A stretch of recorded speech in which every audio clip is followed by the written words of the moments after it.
Hello, hello, hello. Oh, this is fun. Okay. I'm so excited about this. Okay, so welcome to Comeback TV. I'm Erica Cobb.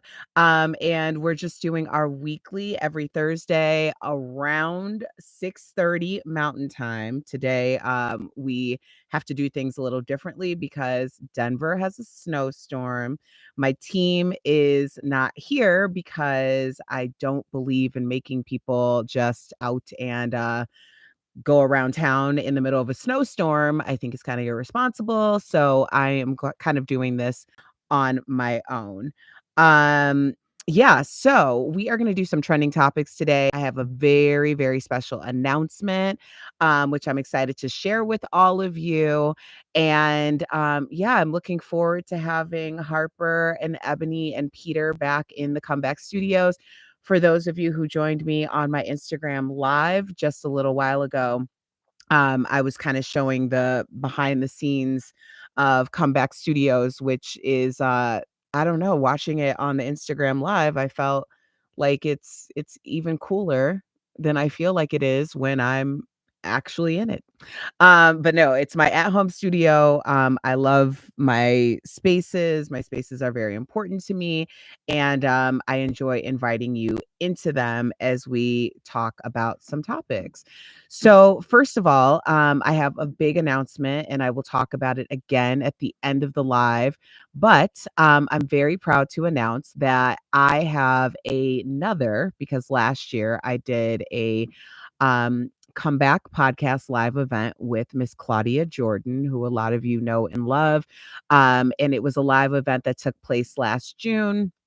Super excited about that. We got a nice crowd out. We did a beautiful show. But one thing about my live shows is I am often talking about well, actually, my co-host on Daily Blast Live, which for those of you who don't know, is a daytime talk show that I host with four other hosts. And a lot of times they're talking about the fact that I like to throw parties. And I do like to throw parties. I love an event. I love hosting people in my home. And because of that, I decided that I would start doing these live podcast events. And the live podcast event really is kind of a reflection of the way that I host when people come into my home. I want to treat everybody like they are loved and appreciated and thought about. Therefore, when I do a live podcast event, I end up, bringing out the big guns. Okay. So last year we had comedian Al Jackson, who is, of course, my brother from the other mother, but also a co host on Daily Blast Live. He is wildly funny and entertaining. And he brought the house down before I came out. Last year, we also did bizarre type shopping and we had a DJ and there was food and a nice open bar. So this year, for Comeback with Erica Cobb live event, my guest is Karamo Brown, who if you know him from back in the day, he was on The Real World. He also is now the host of the Karamo Show. So he took over for Maury in that slot. And he is also a co-host on Netflix's Queer Eye.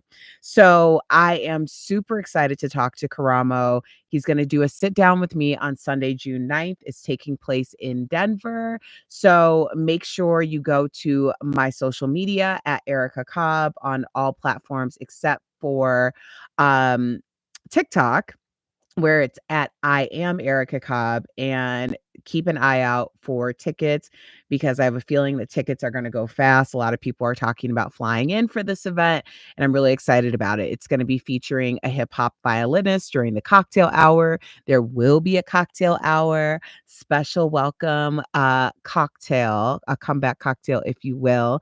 I'm encouraging people to dress in their Sunday's best because we will have professional photos, professional videographers, and you'll have little pieces to have with you for your social media, beautiful photos as well as videos to share on your social.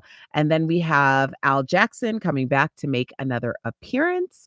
And he will be the opening act again. And I have DJ Simone Says, who is Denver's own, but she is done performances with some of your favorite hip hop artists. So I'm really excited about this event. Again, it's taking place on Sunday, June 9th, starting at 6:30, or excuse me, 3:30 Mountain Time, ending at 6:30, and it'll be just an amazing Sunday fun day. So let's get into it. Today we are going to be chatting about first of all, Love is Blind, y'all. We have to talk about the age of AD. I'm so glad that we're seeing the age of AD as a Black woman in a streaming space on international television. I'm really excited about this representation. And then we have a couple comebacks to talk about, mainly Will Smith and the return of the Braxtons. So let's get into it, because for those of you who haven't heard, we're going to start with this Will Smith story. And basically, my question to you is, on Comeback with Erica Cobb, I believe that everyone is deserving of the comeback that they're willing to earn. When it comes to Will Smith, that comeback has been marred with a lot of speculation because, of course, we've heard a lot from Jada Pinkett Smith. And some people feel very strongly in one direction or another about the Smith family. But as we know, it's been 2 years since that Oscar slap, which is crazy because it feels like that was yesterday. Of course, it was all about Chris Rock making jokes about his wife Jada, but now Disney has canceled a $1 billion franchise starring Will. So, as you may or may not know, Aladdin grossed $1 billion worldwide. So, it's not as though Will Smith hasn't done his due diligence in terms of, showing where the money resides. Okay. Will Smith has always been a blockbuster hit. People need that name in order for movies to do well. So my question to you in the moment is, are you not going to support a film or a project because it's Will Smith, or will you support a film or project because it's Will Smith? And why or why not? Because to me, as someone who has a brand called The Comeback, I do believe that everyone's deserving of the comeback they're willing to earn.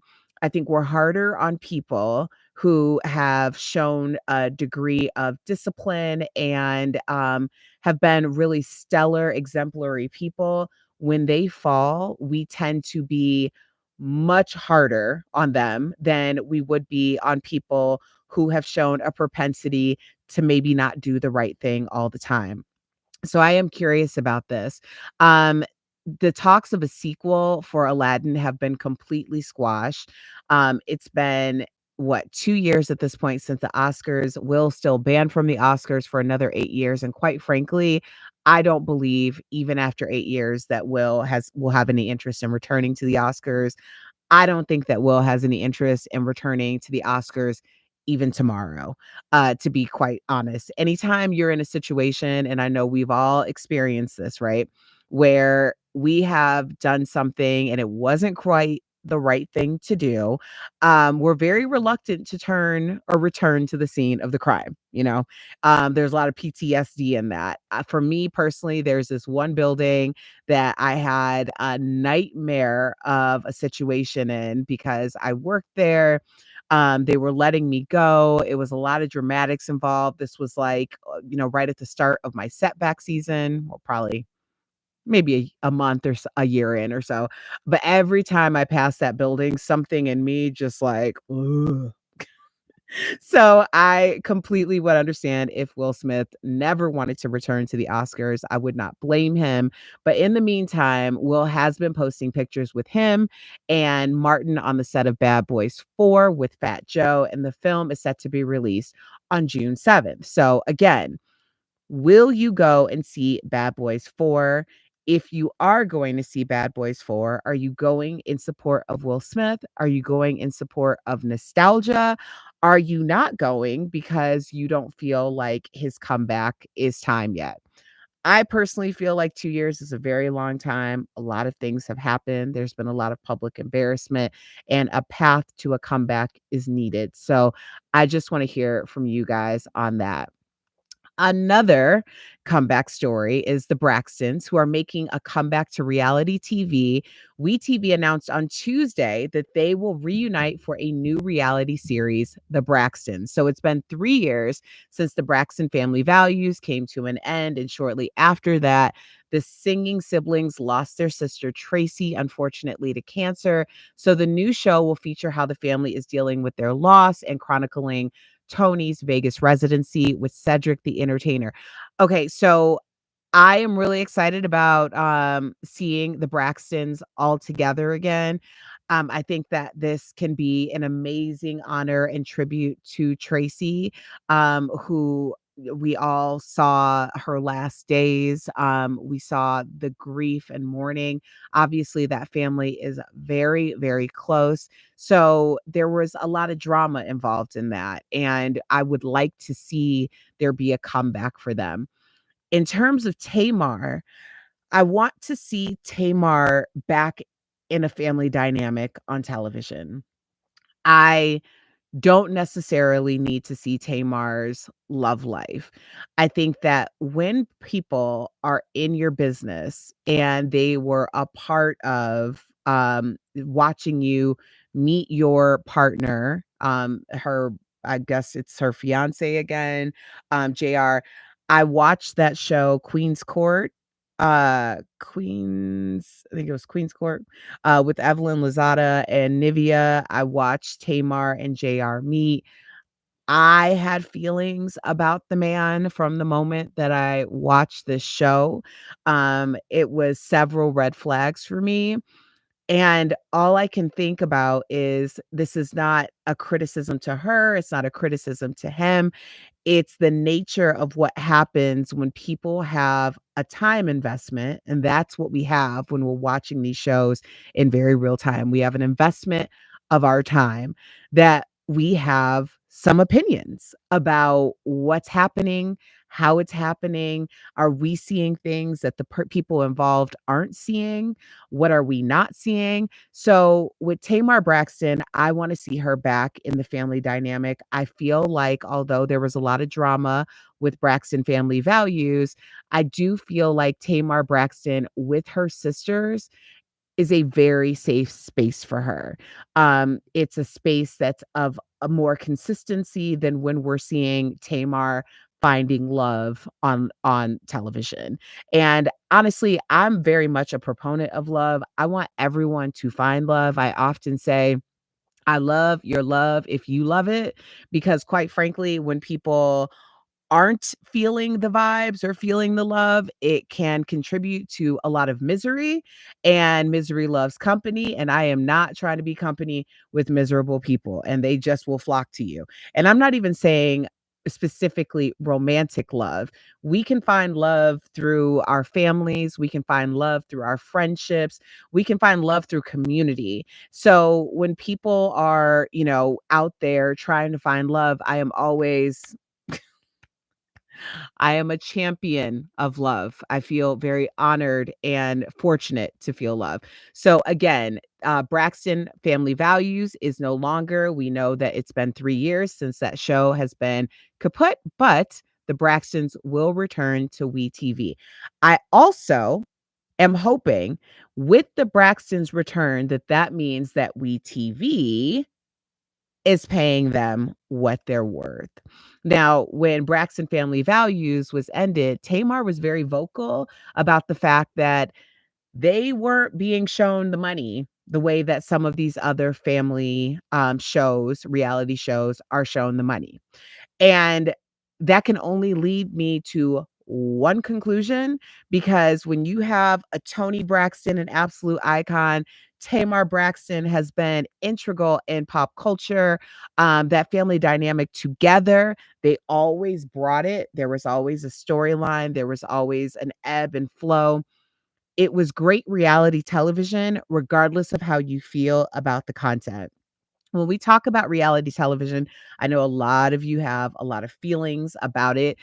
Some people love it. I am a huge reality TV fan. I'm a Bravo-holic.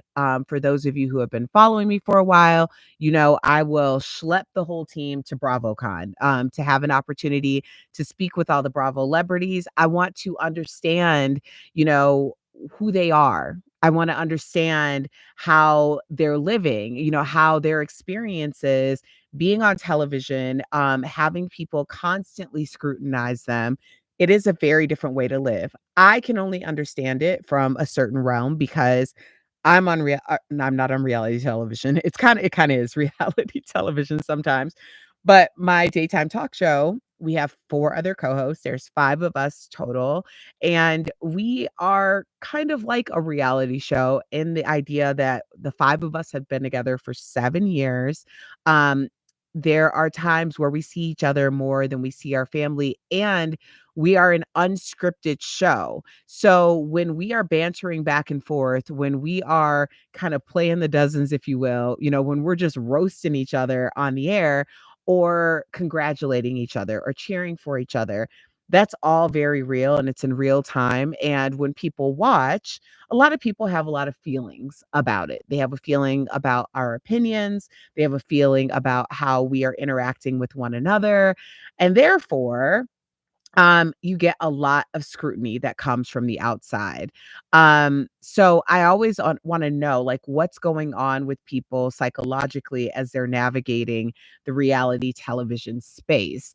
Obviously, it can be very lucrative for a lot of people. It also gives you an amazing ability to amplify your platforms, your businesses. We've seen a lot of people become very rich off of reality television and their platforms. So all that to say is I do believe that reality television serves a purpose in pop culture and in society.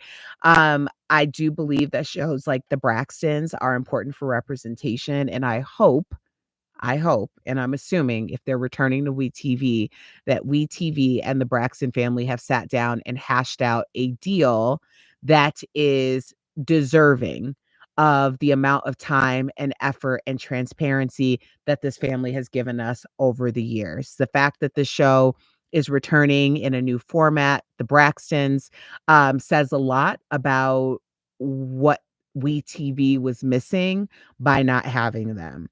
And this is what I mean by that. Tamar held no punches about the fact that she felt like they were not treated equitably by the network. And anytime you are a person of power or position and you are speaking out openly about a network or a person who is paying you, and they figure out a way for you to return, that tells me a couple of things. One, there is some truth to that. Two, sometimes you have to go where you are celebrated and not where you're tolerated. Actually, not sometimes. You always have to go where you're celebrated and not tolerated. But much like sometimes in relationships, any interpersonal relationship, people get real comfy and they will allow you to take whatever they're giving to you because if you're not advocating for yourself in real time, then they're not going to give you more than they have to. And a network is no different. But the moment that you make a decision to take a step back, the moment that you start calling a thing, and you're holding people accountable, and then they have time to pontificate on that thing and they have time to look at the numbers in terms of rating, to look at what their content distribution is looking like, to look at the numbers in terms of the monetary value. Anytime that is happening, and they come back and say, "Okay, we have a deal," then you know that that is a value. It might have been something that maybe no one got right the first time. A lot of times it's a litmus test, but they're going to get it right now. So I am very excited for not only the Braxtons, but I also want to see the chronicling of Tony Braxton's Vegas residency with Cedric the Entertainer because I mean, hello.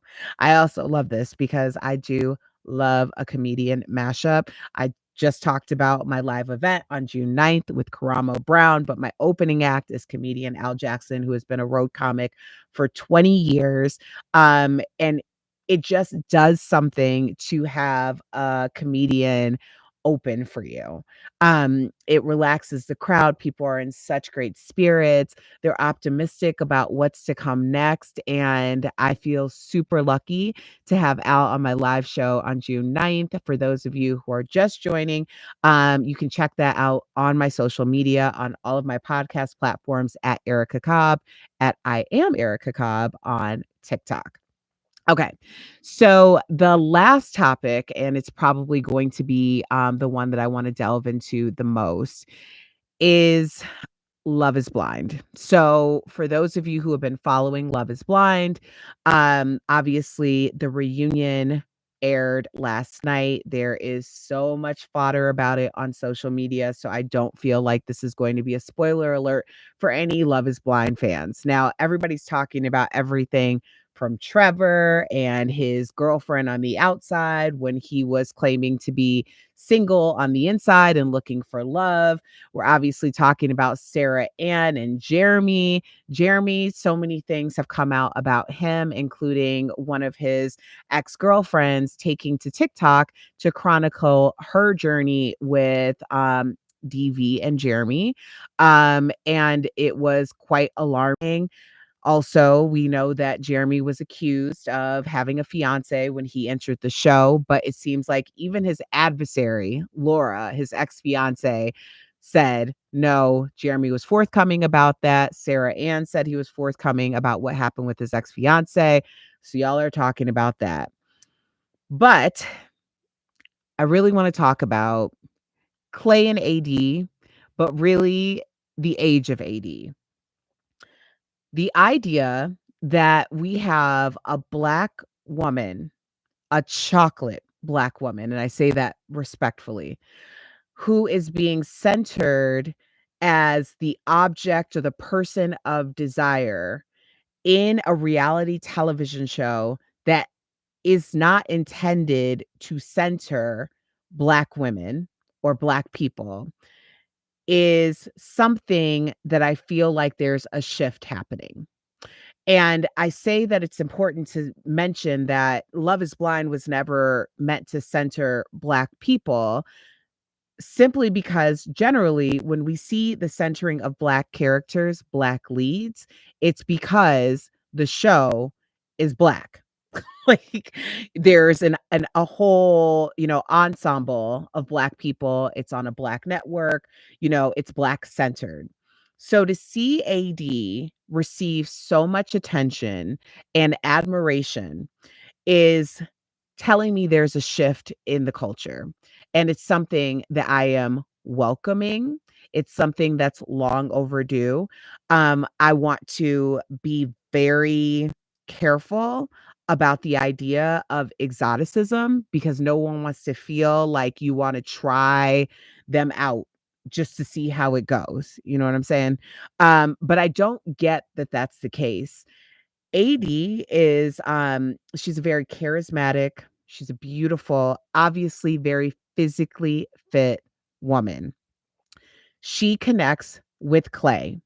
Now, Clay is also a young African American male, Black man, and he's dealing with some issues of trauma because of the infidelity with his father. Now, or his father who took him on infidelity trips, as he called them, while he was married to his mother, and how that has shaped his perception of the man that he is and the man and husband and father that he could be. Now, clearly, at the reunion, Clay mentioned that he's been going to therapy. He did the right thing by saying he went through a couple therapists to figure out the best fit. I would suggest that anyone who is new or looking for a therapist do that. Don't just go with the first person because the first person may not be your person. But I watched the interview with Clay, his mother, on Tamron Hall. And I thought that there were a few different things that were of note and very important. Um, Clay basically reiterated the fact that he was going to therapy. He's trying to become a better man. He's trying to not allow the sins of his father to be visited on him, the son. This is something that we can all benefit from, whether we are going to therapy or not. Having that aha moment, that recognition that there are things that we carry with us because of our parents or because of the community that we lived in. There are going to be things. And if anyone wants to chime in on this, because I know for myself, um, I can think about decisions that I've made in my life, and whether it was during my comeback season or my setback seasons that were 100% painted and colored by my experiences in my life. So I never want to fault someone for being transparent about what they experience and how it's affected them. I think when we start to become a little bit more judgy about that is when we are acknowledging what our experience is, how it affected us, but we don't want to do anything about it. Because at that point, you're willfully inflicting trauma and pain and your PTSD on other people. A lot of people have asked, why did Clay go on Love is Blind if he had no intention of getting married? And I think when we're talking about the casting process, and I obviously am in television, so I am familiar with the casting process. I've never done a reality TV show, but again, I can understand how these things can happen. There are gonna be people who show up to a casting because they know that this particular opportunity is 100% cultivated for them. It's kind of like when I booked Daily Blast Live, my national talk show 7 years ago, when I saw the listing, for, they were doing the casting call, I knew and I said to all my loved ones, "This is my color purple." Before I was ever invited to the casting, I knew that this experience, this opportunity was catered to me. Then you get to a casting and you realize that there are people who are like me, where I'm like, this is my opportunity. It's all I've ever wanted. Then you get a percentage of people who are like, well, it's a numbers game. So if it's not this show, it'll be the next show, which is cool. Like, do you? Then you get people who are like, I don't even know why I'm here, but I'm here. So I guess I'll just kind of wing it. And then you get people who are like, I just have to be on television. So when you're talking about a reality show casting, it's similar to any other media casting. You have this hodgepodge of people who are all there for different reasons. And that's what we're seeing when you're watching people on shows like Love is Blind. You have people like Amy and Johnny who 1,000,000% knew that this is what they wanted. They wanted to fall in love with someone sight unseen, and they wanted to start their life immediately. That is clear. But then you're gonna have people like Clay who never saw the show until he was deep in it, and then he was realizing like, "Oh, this is like for real." And I can understand how that happens. I can understand how you get a Clay all the way to the altar and he's like, "Oh, I don't know if I'm ready to get married. I didn't realize that it was gonna be that serious." He even said last night during the reunion that he realized watching back and he felt like such a because he saw how excited AD was, because AD made it very clear that she was in a position where she was ready right now to get married and didn't want to have a long-term engagement. And I felt like this was the complexity of AD because she's so clear on the fact that she came on this show because she wanted to walk down the aisle to an I do. And she was very clear with her intentions, which I was very proud of her for when she said to Clay at the kitchen island, when he said, "Does it have to be that day?" And she said, "I don't want to have a long-term engagement. So if it's a no, then we probably won't be together." Those boundaries were so important because she was telling him what it was going to be and what it was not going to be. Where AD, I feel like, falters a little bit is, and I'm saying this in the most respectful way possible, just observing from my lens and my scope of understanding, is she wasn't necessarily clear with him about what she needed in the moments that she needed it. And for me, I'm married. I've been married for going on 8 years. Before that, I was married for 7 years. So, I've been married pretty much my entire adult life. And I can tell you, as someone who has been divorced and has since remarried and has been married for a very long time, it is so important to set your expectations and your boundaries from jump. They have to be able to meet those things. Everything else can be, you can love the idea of someone's potential, but you have to have very clear, defined ideas of what's going to work for you and what you need in the moment. Your needs are going to change and evolve anytime you're growing, anytime you're in a relationship. And the hope is, with a life partner, that you will experience that growth together, because when one person is growing and the other person isn't, then you start to come to an impasse and you split in two different directions. So I felt like AD was making some concessions in a lot of these conversations, but I was very proud of her for saying that if it's not going to be a yes on that day, then I'm not interested. The other thing about AD, and what I'm nervous about, is I don't want her dating anybody else from the show. Not Jimmy, not Matt. I don't even know if it's gonna work with Clay in the future. Maybe a couple years down the line, if they were both single, and he would have to do, when Nick Lachey and Vanessa Lachey asked Clay if he would want to date AD, and he said 1,000%. My follow-up would have been, well, you're gonna have to earn that, because show me better than you can tell me. Because 1,000% means that you are going to put in the work to show me that you deserve a second chance. Because she was absolutely right. He did play in her face. Now, whether it was intentional, like he went into the casting process of Love is Blind knowing that he was going to play in her face or not, we don't know that. Only he really knows that. But that's what happened. And intent is important, but impact is more important. And the impact was Clay played in AD's face. Now, when it comes to AD, I say I do not want her dating anybody else from the show. Now, recently, as in the past 24 hours, there's been this clip floating around on social media where Jimmy, who is engaged to Chelsea, who could have potentially have been engaged to Jess, the single mom, but he chose Chelsea. Jimmy was demonstrative about his interest, so to speak, in AD upon laying eyes on her. So during a recent interview, Jimmy is quoted as saying that he would be open to dating AD. First of all, Jimmy, that's not the way we do things, okay? You're not open to dating a woman like AD.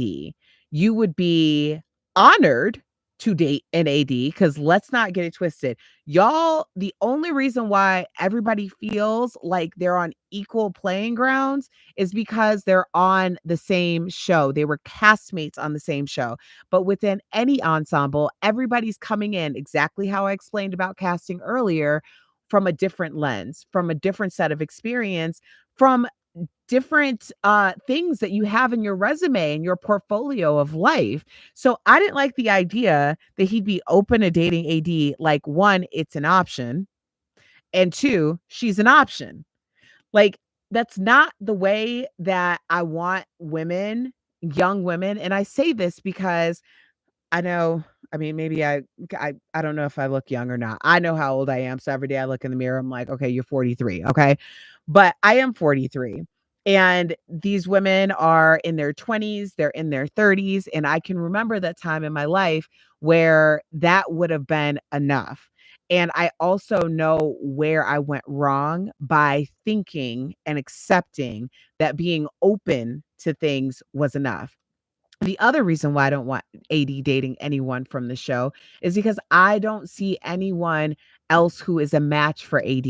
Now, I know a lot of people were disappointed with the idea of AD going and having dinner with Matt. We all got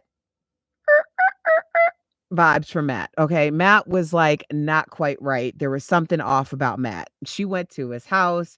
He cooked her dinner. I don't know. I had basically delayed trauma just thinking about this woman going into this man's house because again, I don't know. It's interesting that Jeremy made a whole point about the idea of why he did Love is Blind is because he had never had an opportunity to date someone who had been vetted and psychologically checked out, and you knew all of these things about them coming in. Lo and behold, we find out that Jeremy has DV allegations, and also Trevor has a girlfriend. So it's like, how much background are we getting on these people? So I felt a little unsafe retroactively for AD going with Matthew. It also, to me, we cannot lower our stock in these moments. AD is the it girl. She is the it girl from the show. Everyone likes her. No one has anything disparaging to say about her. She clearly is a presence, both physically and intellectually, on that show. She is very witty. AD has the ability to use this as a launching pad for other things. But if she continues to cut it up, chop it up with other men on the show, particularly men that she had no intellectual or mental or emotional connection with when they hadn't seen each other.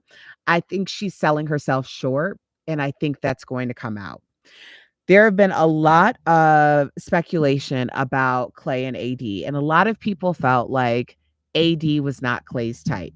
Now, I'm unclear as to why that has been a prevailing sentiment on social media that AD wasn't Clay's type.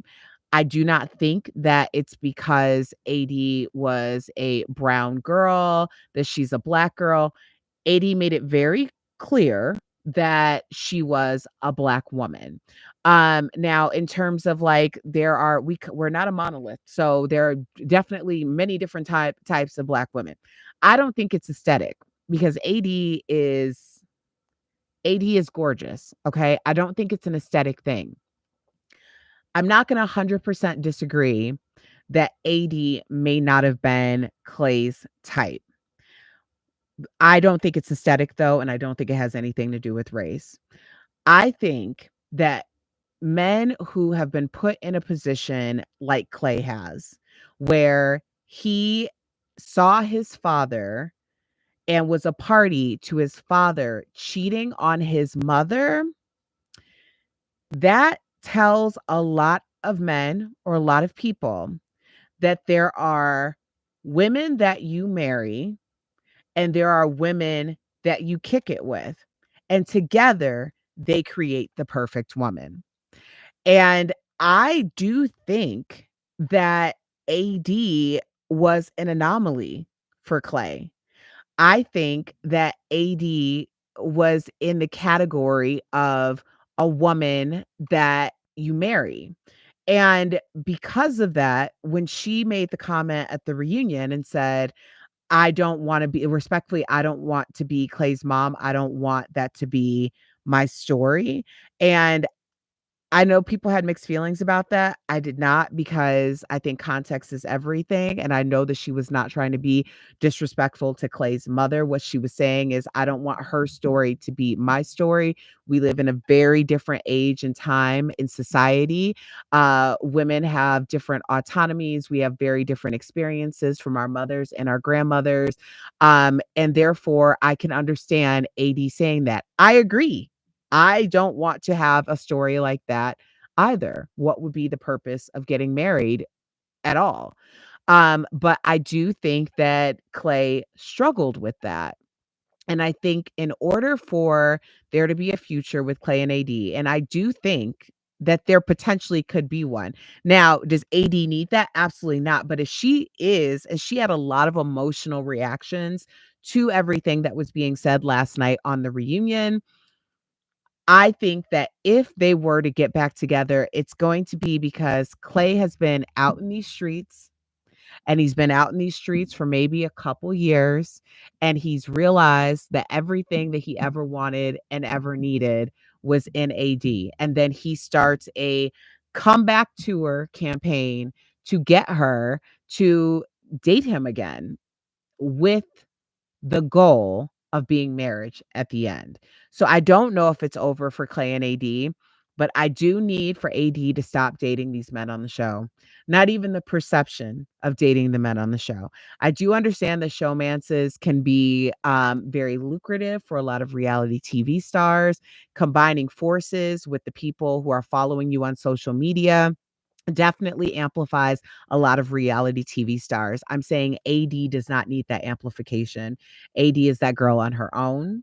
So I want her to take this opportunity and this experience, and I want her to take it to the next place that she can go with it. Because when it comes to reality television, particularly with these serial reality TV shows, what happens is you have a certain amount of time that you can take this fame and you can take all of these people who are so passionate about you and your story and bring them somewhere else with you so that you can use this in order to, get more followers, which also means more time, which also means more money on social media, or also maybe going to another show. Perhaps she can be a contributor in some aspects. Perhaps she can get a manager or an agent. And I feel like the age of AD is so important. It's not only the representation of a beautiful brown girl who is looked at as the it girl of the show, and a show that is not centered in Blackness. I think this is so important to representation, but also to the self-esteem of so many young girls who look at AD and says she represents me. I know how important representation in media is. I try to contribute to that representation every day that I show up fully as myself on television. So I want AD to be friends and all of that stuff with her cast members who are deserving of that relationship. But please, Lord, do not date anyone else. I'm really curious about other people's feelings about the quote age of AD. I think what this is showing networks, what this is showing casting directors, agents, is that brown women, black and brown women, particularly black women and dark skinned black women, that there is not a divide in what is considered the standard of beauty and desirable. And I'm not saying that from a sexual standpoint. I'm saying the desirability of what one looks like, the template of beauty, the template of being that girl. And I think this has been a major shift for pop culture. I'm very proud of AD, how she handled herself. I want her to level up in her personal life, and I want her to level up in her professional life. And I'm excited to go on that journey with her. So, congratulations to AD. If y'all have any thoughts, feelings, ideas about Love is Blind or my two comeback stories, Will Smith's comeback, the Braxton comeback on WeTV, chime in. I'm always excited to hear from y'all. You can check me out on social media. I am at Erica Cobb, except for TikTok, which is at I am Erica Cobb. And again, I'm going to wrap with my big announcement. Sunday, June 9th, at the Clayton Hotel and Members Club in Denver, in the Cherry Creek area, I will be doing a sit down with Karamo Brown of The Karamo Show and Queer Eye on Netflix. This is my annual event, although this year I might squeeze in another one because I might have another guest that I'm going to bring on later in the year. But this is a sit down event. It's a live podcast event. It's all on Comeback with Erica Cobb, both on my podcast, which you can listen to anywhere where you listen to your podcast. Also, you can see last year's sit down with Claudia Jordan so that you can get a feel for what's going to take place. This year, we're going even bigger. The venue is bigger. I have some special live performances. The opening act, again, will be my brother from the other mother, comedian Al Jackson. I have DJ Simone Says, who is a queen, and I'm excited to have her. This is going to be such a great event. Tickets will be available soon, so check me out on social media. Stay posted. I would love to see you in Denver. For those of you who are already buying tickets, I am humbled. I am honored. I love you so much. Thank you guys for watching. This is different than my regular Thursday night live. We have a snowstorm in Denver. I decided to just do the live from the Comeback Studios. I don't have a co-host today, but I'm really excited that some of y'all joined and chime in. I'd love to hear from you. And as always, you can check me out on my online home, comeback.tv. It's Erica Cobb. Thank you for watching Comeback TV. I'll see you next week, Thursday at 6:30 p.m. Mountain Time. Bye.